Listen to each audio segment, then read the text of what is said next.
nombre de tués, c'est ce qui était d'ailleurs dans votre reportage. Et par rapport à l'objectif de l'Union européenne de diminuer de 50% le nombre de victimes sur les routes d'ici 2010, ce sera un des éléments très importants. Alors, cela va coûter l'installation de ces nouveaux phares, parce qu'il ne s'agit pas des anciens phares, 150 € par véhicule. Qui va payer, le constructeur ou le consommateur ?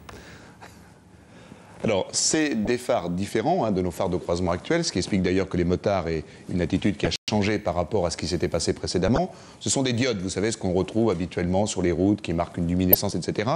Donc ça consomme beaucoup moins d'énergie qu'une lampe traditionnelle, ça dure beaucoup plus longtemps, et ça coûte environ 150 €, ce qui veut dire que sur le prix d'un véhicule neuf, ça s'amortira très rapidement, et qu'on peut penser qu'à partir du moment où tous les véhicules, à partir du 7 février 2011, les véhicules neufs, il ne sera pas question d'équiper les véhicules anciens, eh bien ça s'amortira complètement et ça ne se sentira pas dans le prix de vente. Il y aura une toute petite augmentation de la consommation d'essence. Alors justement, bien sûr, ils sont plus économes en énergie, mais ce sera tout de même, vous venez de le dire, un surplus de consommation. Ça ne va pas tellement dans le sens de l'histoire et en tout cas du Grenelle de l'environnement, non ?